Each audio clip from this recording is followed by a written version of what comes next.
Proteins are made of a long chain of amino acids, which has been coded for by DNA. The order of the bases of DNA determines which protein is made by coding for a specific order of amino acids. This is protein synthesis, and in this video, we're going to look at how it works. You may want to watch our What is DNA video first to remind yourself all about DNA. A set of 3 bases in the DNA molecule codes for a particular amino acid. GGT, for example, codes for the amino acid glycine. The 3 base codes are known as codons, so GGT is a codon for glycine. So there are 20 amino acids that make up our body's proteins.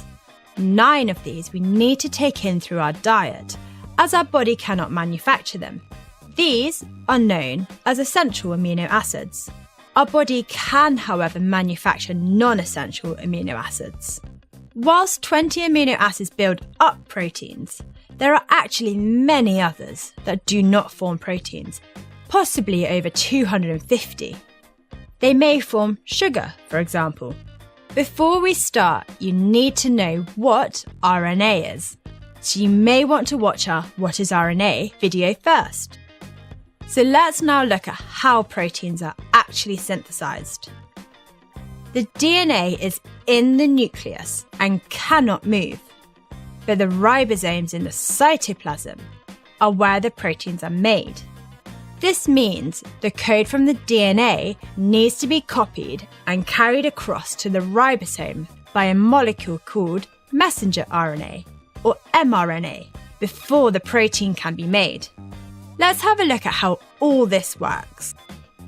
In the nucleus, the enzyme RNA polymerase unwinds and unzips the 2 strands of DNA that contain the protein-making gene. Only one of these strands is going to be replicated. Complementary RNA nucleotides base pair with the chosen strand. RNA polymerase also then binds the RNA nucleotides together, making a new RNA strand. This is called messenger RNA, or mRNA, and this whole process inside the nucleus is called transcription. The mRNA then travels from the cell nucleus and out into the cytoplasm until it reaches and attaches to a ribosome. The ribosome then sticks amino acids together to make a polypeptide chain, following the order of amino acids as coded for by the mRNA. 3 base codons on the mRNA code for 1 amino acid, and this whole process in the ribosome is called translation. So let's look at translation in a little more detail. What is actually happening inside the ribosome? Transfer RNA, or tRNA molecules, carrying specific amino acids base pair with the mRNA inside the ribosome.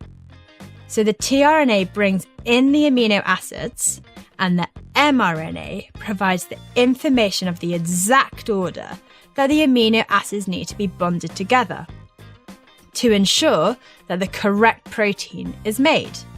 As more and more tRNAs match up with the mRNA, the amino acid chain becomes longer and longer, and eventually the polypeptide chain will form into the protein. So there we have protein synthesis. Inside the nucleus, the DNA molecule is unzipped from around the gene by DNA polymerase. The DNA is then replicated and mRNA is formed in the process of transcription. The mRNA has to travel out of the nucleus and into the cytoplasm, where it binds with a ribosome. In the ribosome, the nucleotide sequence of the mRNA is translated by the tRNA, which carry the related amino acids. The polypeptide chain is formed and will eventually fold into the required protein. So there is protein synthesis.